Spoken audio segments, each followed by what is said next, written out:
Welcome to study classes. मैं हूं अजय मेहरोत्रा। हम लोग अपने इस सेशन में गासियस थ्योरम की चर्चा करेंगे। गासियस थ्योरम के 2 लेक्चर हो चुके हैं और इसके पहले वाले लेक्चर में हमने गासियस थ्योरम की बात की, उसके प्रूफ की बात की, गासियस थ्योरम के कुछ एप्लीकेशन की बात की।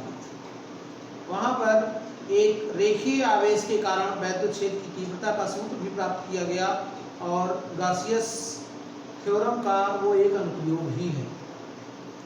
रेखीय आवेश के कारण वैद्युत क्षेत्र की जो तीव्रता होती है, ई का फार्मूला फाइंड किया गया और जो ई का मान है वो आपने देखा कि दूरी के व्युत्क्रमानुपाती और बाहर की ओर दृष्टि। यहाँ पर हम उसी क्रम में अगले एप्लीकेशन की बात करेंगे, अगले अनुप्रयोग की बात करेंगे। परीक्षा के दृष्टिकोण से महत्वपूर्ण भी हो सकते हैं ये प्रूफ और पूछे जाते हैं। तो गासियस प्रमेय के अनुप्रयोग में ये अगला जो है, अनंत विस्तार की समतल आवेशित अचालक चादर के समीप वैद्युत क्षेत्र की तीव्रता ज्ञात करनी है। एक अनंत विस्तार की समतल आवेशित अचालक चादर है। समतल आवेशित माने समतल है, आवेशित भी है और अनंत विस्तार की है। अनंत विस्तार माने अनंत लंबाई की है। अनंत पृष्ठीय क्षेत्रफल जो है उसका वो अनंत है। तो इस तरीके से इसके समीप हमको वैद्युत क्षेत्र की तीव्रता ज्ञात करनी है। और आपने हमारे चैनल को अगर अभी तक सब्सक्राइब नहीं किया है तो सब्सक्राइब कर लें, वीडियो को लाइक और शेयर ज़रूर करें ताकि अधिक से अधिक स्टूडेंट्स को इसका लाभ मिल सके। और इसी क्रम में हम अपने स्टडी क्लासेस में इस क्रम को आगे बढ़ाते हुए अपने इस सेशन में हम आगे की बात करते हैं। तो अनंत विस्तार की एक समतल आवेशित अचालक चादर है, तो एक अचालक चादर बनाई जाए जो अनंत विस्तार की।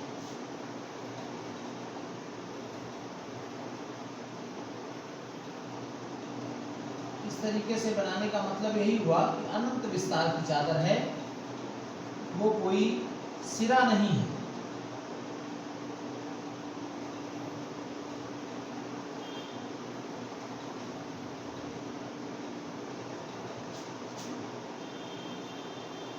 ये एक अनंत विस्तार की चादर हो गई और इसके आर पार हम एक काल्पनिक बेलन की कल्पना कर लें। कल वाला जो रेखीय आवेश घनत्व वाले प्रूफ में अभी हमने देखा था कि वहाँ एक काल्पनिक बेलनाकार पृष्ठ की कल्पना की गई थी जिसको हम गासियन पृष्ठ कह सकते हैं। तो उसी प्रकार का यहाँ भी एक काल्पनिक बेलनाकार पृष्ठ खींचा जाए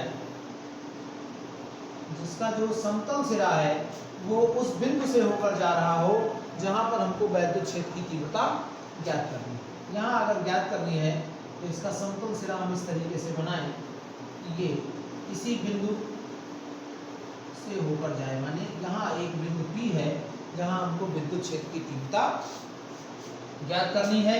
और सममितता के कारण जैसा वो बिंदु P उधर होगा उसी प्रकार का एक बिंदु P डैश इधर भी होगा। क्योंकि गासियन बेलनाकार पृष्ठ है, 2 सिरे होते हैं, ये बिंदु हम इसको P डैश लिख सकते हैं। P हो गया और P डैश हो गया। अब चूंकि ये एक बेलनाकार पृष्ठ है तो दोनों सिरों के क्षेत्रफल समान होंगे। अगर हम कोई क्षेत्रफल A मान रहे हैं तो A इसका है तो इसका भी क्षेत्रफल A होगा। अगर हम यहाँ पर एक अल्प क्षेत्रफल अवयव मान लें DA तो यहाँ भी एक अल्प क्षेत्रफल अवयव DA होगा।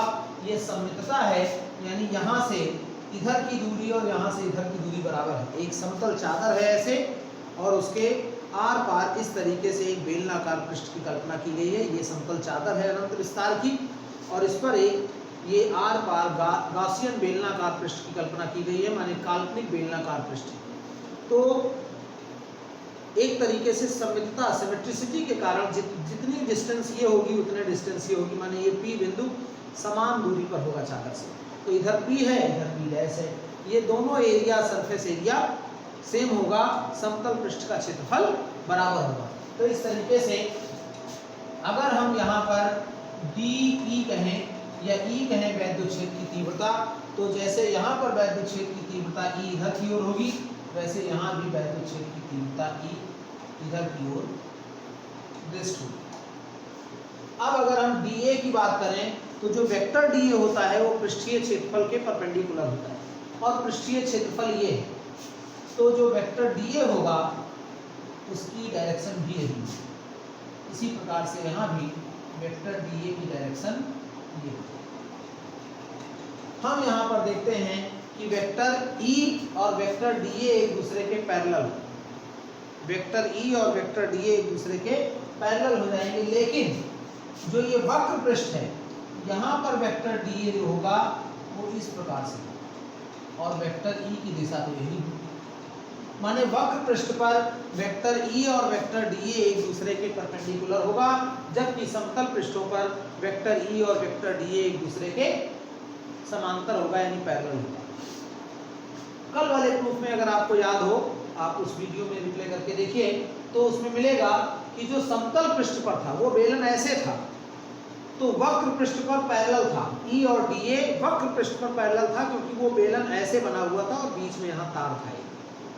लेकिन ये बेलन चूंकि ऐसे बना हुआ है, तो जो समतल पृष्ठ है उसके लिए वेक्टर E और वेक्टर dA परस्पर पैरेलल होंगे, जबकि जो वक्र पृष्ठ है उसके लिए वेक्टर E और वेक्टर dA परस्पर परपेंडिकुलर होंगे, परस्पर लंबवत होंगे। और ये चूंकि एक समान रूप से आवेशित भी है, इसलिए इस पर हम मान लेते हैं कि कोई प्लस चार्ज इस तरीके से वितरित है, प्लस चार्ज इस पर इस तरीके से वितरित किया गया है। ये पूरे में प्लस चार्ज बना देंगे तो ये एक समान रूप से वितरित बताया जाएगा कि ये एक समान रूप से वितरित।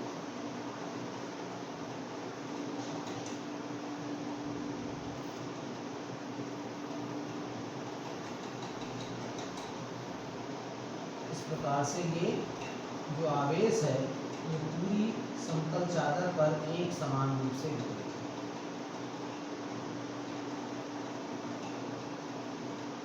है। एक समान रूप से ये वितरित हो जाएगा। इस पर भी बना सकते हैं थोड़ा सा।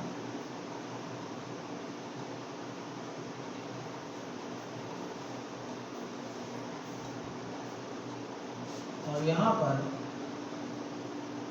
हम इसका मध्य मान लेते हैं, जहाँ से बिंदु P की दूरी r है, उधर की दूरी भी r और इधर की दूरी भी r, माने ये डिस्टेंस जो हमारी है ये डिस्टेंस r है।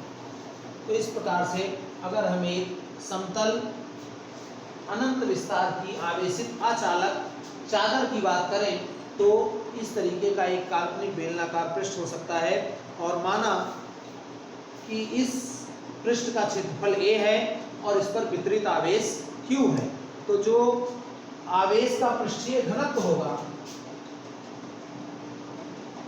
आवेश का पृष्ठीय घनत्व, इसकी चर्चा हम कूलाम्ब्स लॉ में कर चुके हैं। सिग्मा बराबर q बटा a, पृष्ठीय घनत्व, रेखीय घनत्व और आयतन घनत्व, इसकी चर्चा हमने थोड़ी सी चर्चा कल भी की थी, इसके पहले वाले वीडियो में आप देखेंगे। वैसे कूलाम्ब्स लॉ में हमने इसको डिटेल में डिस्कस किया है। पृष्ठीय घनत्व, आवेश का पृष्ठीय घनत्व एकांक क्षेत्रफल पर उपस्थित आवेश की मात्रा आवेश का पृष्ठीय घनत्व कहलाता है। तो इसका आवेश का पृष्ठीय घनत्व सिग्मा हो गया, सिग्मा बराबर q बटा a। तो अगर हम P और P डैश बिंदुओं के लिए कोई क्षेत्रफल dA ले लेते हैं, तो dA से गुजरने वाला वैद्युत फ्लक्स अगर निकाला जाए, dA से गुजरने वाला कुल वैद्युत फ्लक्स E डॉट dA के बराबर हो जाएगा। बिंदु P पर एक क्षेत्रफल अवयव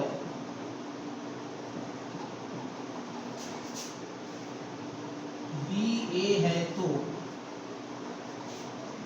वेक्टर E तथा वेक्टर dA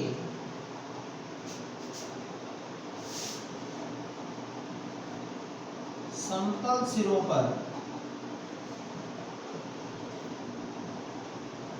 परस्पर समांतर तथा वक्र पृष्ठ पर परस्पर लंबवत होगा, तथा वक्र पृष्ठ के प्रत्येक बिंदु पर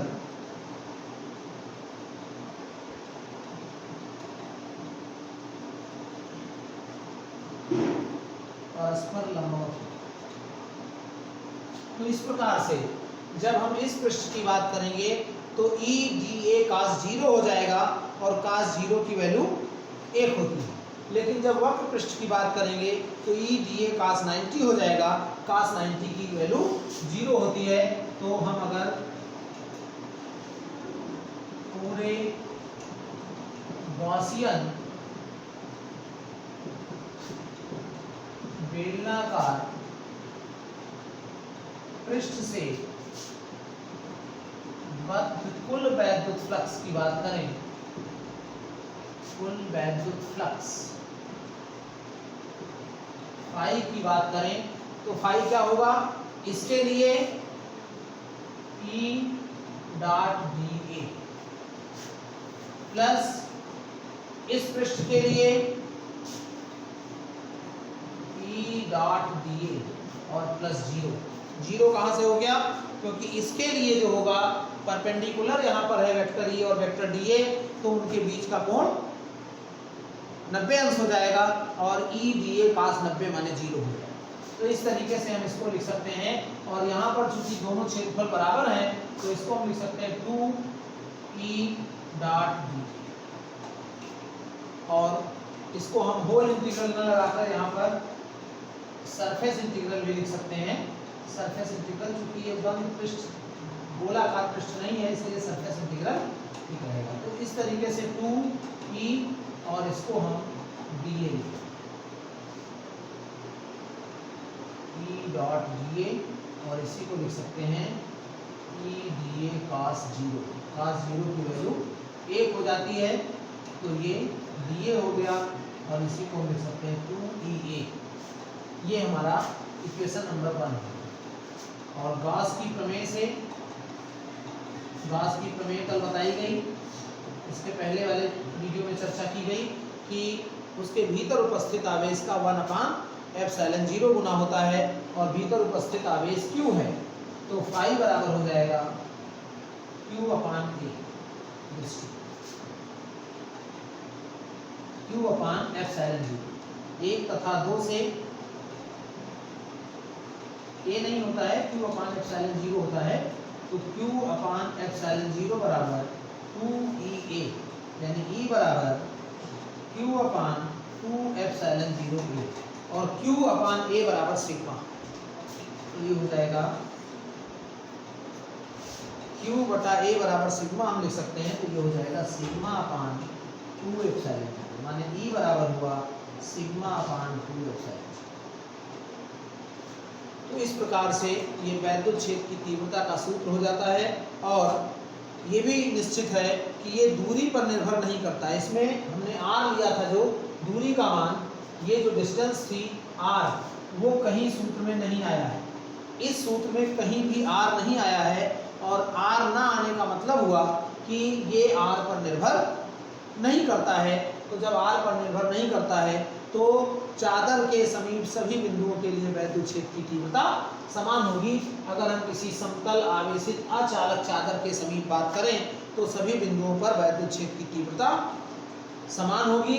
अब अगर हम धन आवेशित प्लेट की बात कर रहे हैं तो धन आवेशित प्लेट के लिए जो इसकी दिशा होगी वो चादर के लंबवत चादर से दूर होगी। और यहीं पर अगर जो चादर है वो धन आवेशित की जगह ऋण आवेशित हो जाए तो ऐसी स्थिति में जो वैद्युत क्षेत्र की तीव्रता होगी वो चादर की ओर हो जाएगी। माने अगर धन आवेशित प्लेट है तो इधर है ई की दिशा, क्योंकि धन आवेश के कारण जो वैद्युत क्षेत्र की तीव्रता होती है वो आवेश से बिंदु की ओर होती है। और यही जब हम ऋण आवेश का अगर करते हैं, ये ऋण आवेशित चादर है तो ई की दिशा इधर हो जाएगी, माने चादर की तरफ दिष्ट होगी। ये अगर चादर है तो वैद्युत क्षेत्र ये होगा, जबकि धन आवेशित के लिए वैद्युत क्षेत्र की दिशा बाहर की ओर होगी। तो इस प्रकार से ये हम अनंत विस्तार की एक आवेशित अचालक चादर के समीप वैद्युत क्षेत्र की तीव्रता का व्यंजक स्थापित कर सकते हैं। और महत्वपूर्ण व्यंजक हो सकता है न्यूमेरिकल के लिए भी और परीक्षा के दृष्टिकोण से भी। तो ये एक अनुप्रयोग हुआ, एप्लीकेशन ऑफ गासियस थ्योरम। इसी क्रम में अगला अगर हम देखें, एक आवेशित चालक के ठीक बाहर वैद्युत क्षेत्र की तीव्रता ज्ञात करनी है। आवेशित चालक है और आवेशित चालक के ठीक बाहर वैद्युत क्षेत्र की तीव्रता ज्ञात करनी है। तो गासियस प्रमेय का अनुप्रयोग ये भी है एप्लीकेशन। और इसमें अगर हम बात करें, एक चालक की बात करनी है, ये चालक हो गया और इसके ठीक बाहर हमको वैद्युत क्षेत्र ज्ञात करना है। अनंत विस्तार ये भी होगा, इस तरीके से आप बना सकते हैं।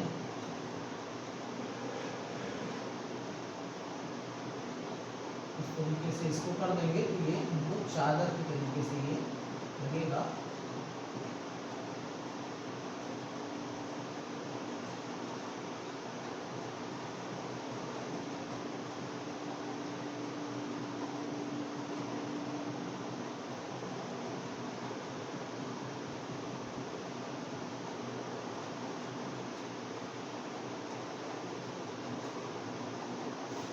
ये अनंत विस्तार की एक आवेशित चालक हो गई और उसके बाहर हमको वैद्युत क्षेत्र की तीव्रता ज्ञात करनी है। इसको हम दो पृष्ठ से मिलकर बना मान सकते हैं, पृष्ठ 1 और पृष्ठ 2। और दोनों पृष्ठों के लिए जो आवेश का पृष्ठ घनत्व है वो समान है। क्यों समान है? क्योंकि दोनों पर जो वितरित आवेश की मात्रा है वो भी समान है और जो उनका पृष्ठीय क्षेत्रफल है वो भी समान है। अब अगर हम यहाँ पर एक बिंदु P मान लें जहां पर हमको वैद्युत क्षेत्र की तीव्रता ज्ञात करनी है, तो P पर जो वैद्युत क्षेत्र होगा वो दोनों पृष्ठों के कारण निकाला जाएगा। चादर 1 के कारण ये जो चालक है वो इस तरीके से है, तो हम इसको दो पृष्ठों से मिलकर बना मान सकते हैं, पृष्ठ 1 और पृष्ठ 2, यानी चादर 1 और चादर 2। तो चादर 1 के कारण जो वैद्युत क्षेत्र की तीव्रता होगी वो E1 कह सकते हैं, E1, और E1 की दिशा ये हो जाएगी क्योंकि धन आवेशित है। और चादर 2 के कारण जो हम निकालेंगे तो उसको हम E2 कह सकते हैं, उसकी भी दिशा ये हो जाएगी। और इस प्रकार से दोनों वैद्युत क्षेत्र की तीव्रताएं चूंकि एक ही दिशा में है तो उनको निकाल कर जो हम जोड़ देंगे तो हमको ये परिणामी वैद्युत क्षेत्र इस बिंदु पर प्राप्त हो जाएगा। तो इस प्रकार से अगर हम मान लें कि एक अनंत विस्तार की परिमित लघु मोटाई की, विस्तार अनंत है माने लंबाई अनंत है, मोटाई परिमित है, परिमित लघु मोटाई की एक धन आवेशित समतल चादर है, जो चादर क्या चालक है, जो वायु या निर्वात में स्थित है। और ये चूंकि समतल चालक है तो इसको जो आवेश दिया जाएगा वो इसके पृष्ठ पर समान रूप से वितरित हो जाएगा। जब कोई समतल चालक होता है तो उसको हम जितना आवेश, जितना चार्ज देते हैं वो पूरा चार्ज उस पर समान रूप से, एक समान रूप से वितरित हो जाता है। तो हम इसको दो चादरों से मिलकर बना मान सकते हैं, एक समान रूप से जिन पर आवेश वितरित होगा। और इस प्रकार से हमको इसके ठीक बाहर एक बिंदु P है जहां पर हम वैद्युत क्षेत्र की तीव्रता हमको ज्ञात करनी है। तो बिंदु P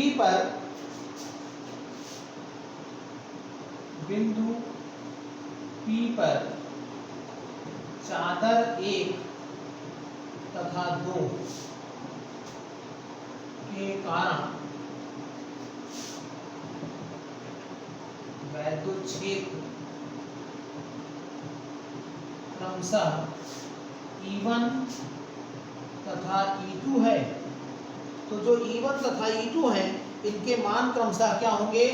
चादर 1 के कारण, चादर 1 के कारण P पर वैद्युत क्षेत्र की तीव्रता ये हो जाएगा E1 बराबर सिग्मा अपान 2 एप्सिलॉन 0। अभी जो इसके पहले वाला प्रूफ किया गया वही वाला प्रूफ हो जाएगा।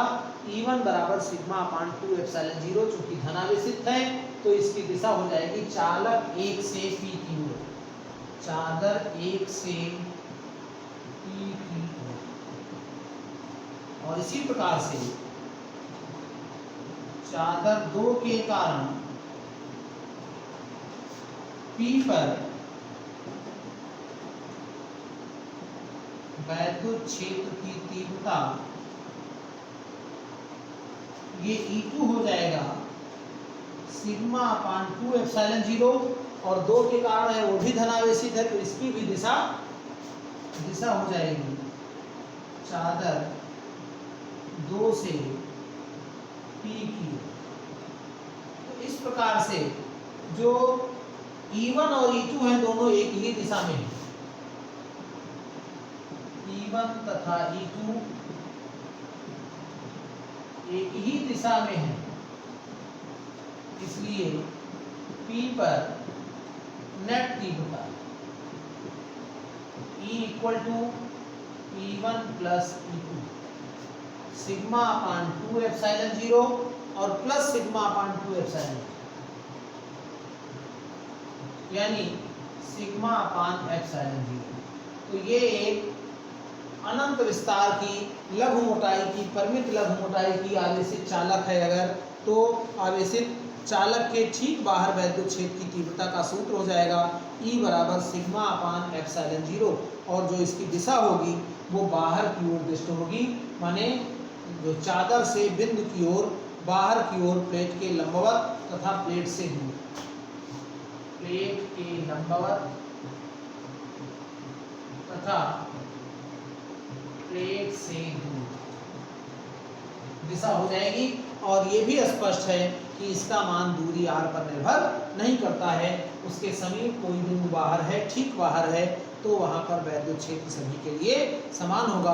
अब इसी में अगर ये धन आवेशित की जगह ऋण आवेशित हो जाती है तो ये माइनस चार्ज होगा, और जब माइनस चार्ज होगा तो जब माइनस चार्ज इस माइनस चार्ज के कारण P पर निकालेंगे तो उसकी दिशा इधर, इस माइनस चार्ज के कारण निकालेंगे तो उसकी भी दिशा इधर होगी, फिर ये दोनों एक ही दिशा में होंगे और वैद्युत क्षेत्र की तीव्रता फिर जुड़ जाएगा और इतना आएगा।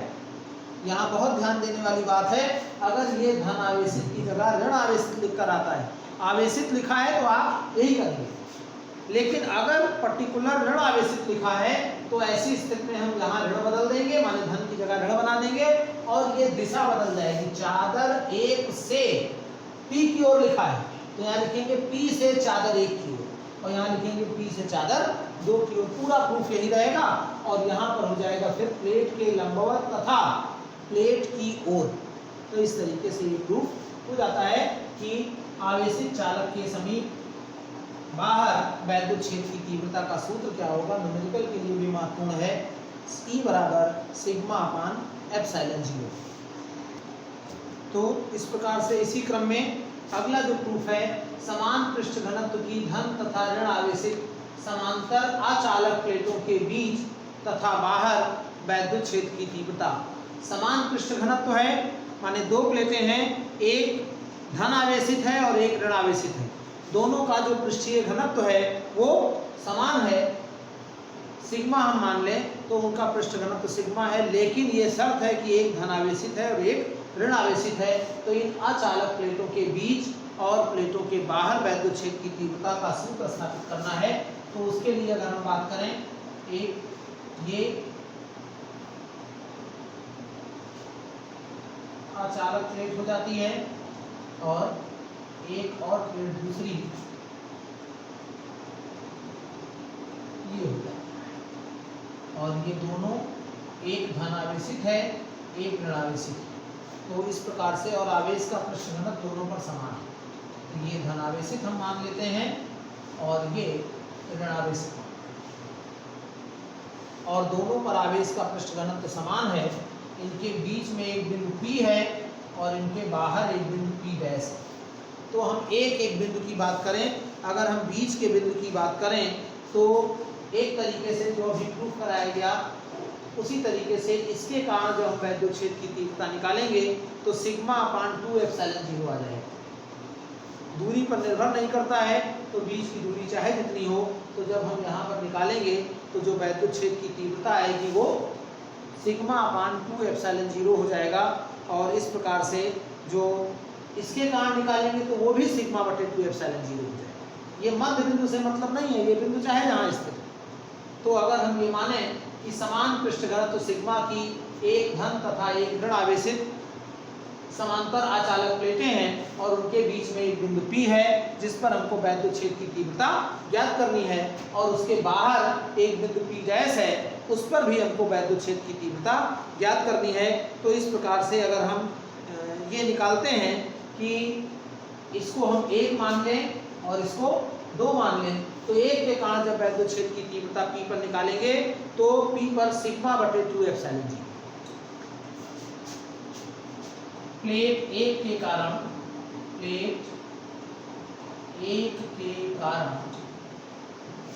बिंदु P पर वैद्युत क्षेत्र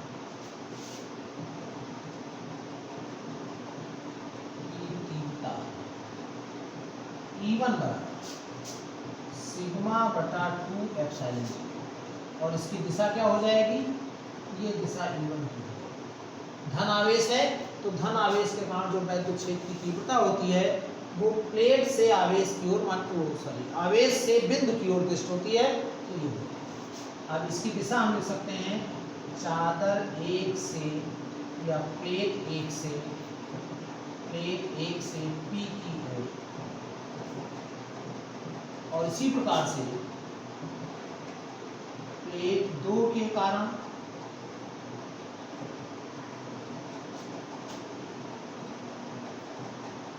बिंदु P पर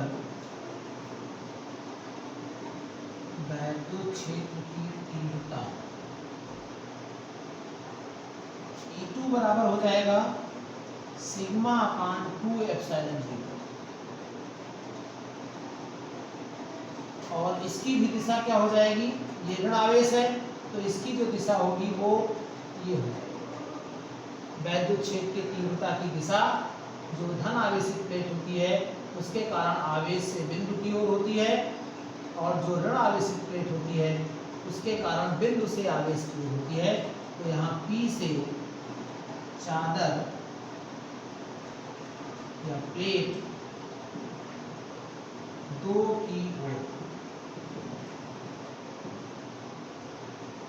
तो यहाँ पर ये स्पष्ट होता है 1 से P की ओर, 1 से P की ओर है, और ये है 2 से माने P से 2 की ओर, तो दोनों दिशाएं तो एक ही हो गई, E1 और E2, E1 तथा E2 एक ही दिशा में होंगी, एक ही दिशा में, इसलिए P पर नेट तीव्रता, तो जब नेट तीव्रता मानते हैं तो ये चूंकि सदिश राशि है, तो सदिश राशि है तो ये जुड़ जाएगा, सदिश योग के नियम के अनुसार इनको हम जोड़ देंगे, यानी सिग्मा अपान 2 एप्सिलॉन 0 और सिग्मा अपान 2 एप्सिलॉन 0, तो कुल मिला के ये हो जाएगा सिग्मा अपान एप्सिलॉन 0, और इसकी दिशा हो जाएगी प्लेट 1 से प्लेट 2 की ओर, और स्थित से कोई प्रभाव नहीं पड़ेगा, ये बीच के बिंदु पर जो तीव्रता होगी वो निश्चित होगी, ये बिंदु P चाहे इसके समीप हो या इसके समीप हो, इसका कोई प्रभाव नहीं पड़ेगा। यहाँ पर ऊपर लिख लेंगे बिंदु P बीच में है,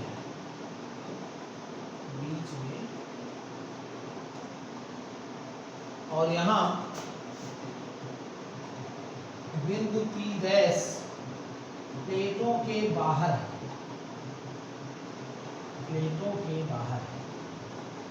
तो जब प्लेटों के बाहर की बात करेंगे तो एक के कारण P डैश पर,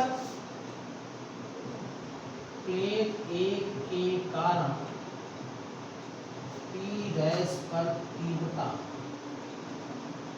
E1 डैश मान लीजिए, सिग्मा अपान 2 एप्सिलॉन 0 ये भी हो जाएगा, E1 डैश अगर हम इसको कह रहे हैं E1 डैश, तो इसकी दिशा क्या होगी, ये दिशा, और इसकी दिशा भी लिख दीजिए, यहाँ प्लेट 1 से P डैश की ओर, क्यों P डैश की ओर, क्योंकि धन आवेश के कारण जो वैद्युत क्षेत्र की तीव्रता होती है उसकी दिशा धन आवेश से बिंदु की ओर होती है। और फिर अगर हम प्लेट 2 के कारण निकालेंगे, 2 के कारण P डैश पर तीव्रता E2 डैश, तो ये सिग्मा अपान 2 एप्सिलॉन 0 ये भी हो जाएगा, लेकिन इसकी दिशा जो होगी E2 डैश की जो दिशा होगी वो ये होगी, क्यों, क्योंकि ये ऋण आवेशित प्लेट है, और ऋण आवेशित या ऋण आवेश के कारण जो वैद्युत क्षेत्र की तीव्रता होती है वो बिंदु से आवेश की ओर होती है। यहाँ लिख देंगे P डैश से प्लेट 2 की ओर। अब यहाँ पर अगर आप देखें तो E1 और E2 डैश दोनों विपरीत हैं, E1 डैश तथा E2 डैश परस्पर विपरीत हैं, इसलिए P पर नेट तीव्रता क्या होगी, E बराबर E1 dash minus E2 dash, और मान रख देंगे तो जीरो हो जाएगा, क्योंकि E1 डैश का मान भी सिग्मा अपान 2 एप्सिलॉन 0 है और E2 डैश का मान भी जीरो है, सिग्मा अपान 2 एप्सिलॉन 0 है। तो जब हम घटाएंगे तो नेट वैद्युत क्षेत्र शून्य हो जाएगा। यहाँ एक बात ये स्पष्ट हुई कि अगर हम प्लेटों के बीच में वैद्युत क्षेत्र निकालते हैं तो सिग्मा अपान एप्सिलॉन 0 आता है, और अगर हम प्लेटों के बाहर कहीं वैद्युत क्षेत्र निकालते हैं तो जीरो आता है।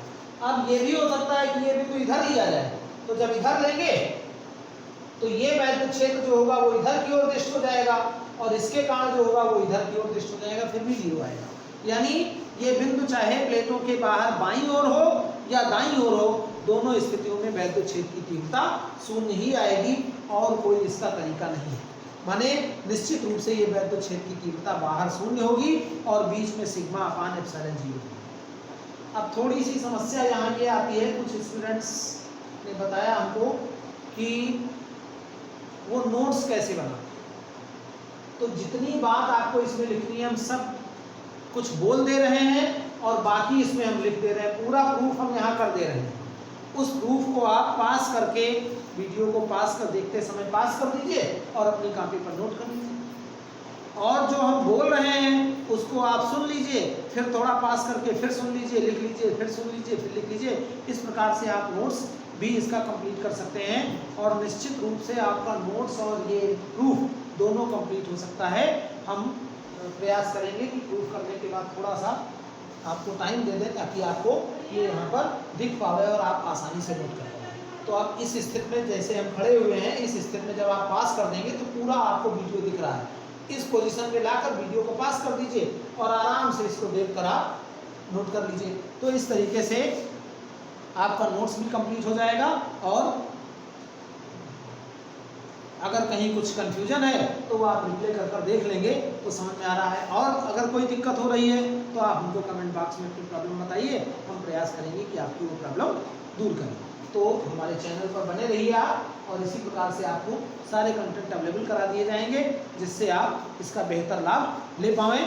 अगर आपने अभी तक study classes bye Ajay Mehrotra को सब्सक्राइब नहीं किया है तो चैनल को सब्सक्राइब कर लीजिए, ताकि आपको पूरे कंटेंट के वीडियोस के नोटिफिकेशन मिलते रहें। सब्सक्राइब करके बेल आइकन को दबा दीजिए ताकि आपको उसका नोटिफिकेशन मिलता रहे, और उसकी सूचना मिल जाने पर आप उसका लाभ उठा पाएँ। वीडियो पसंद आ रहा है तो लाइक कर दीजिए, शेयर कर दीजिए लोगों में, ताकि ज़्यादा लोगों को इसका लाभ मिल सके। कमेंट बॉक्स में अपनी प्रॉब्लम, अपने फीडबैक जरूर दीजिए, और किसी को कोई समस्या और हो रही है तो आप हमसे डिस्कस कर सकते हैं कमेंट बॉक्स में। तो इस प्रकार से इसकी चर्चा हम लोगों ने की, और थोड़ी सी बात इसमें और बची हुई है कि कभी कभी पूछ लेता है गास के नियम से कूलाम के नियम का निगमन। तो गास के नियम से कूलाम के नियम का निगमन करने के लिए हमको वैद्युत क्षेत्र की तीव्रता ज्ञात करनी होगी।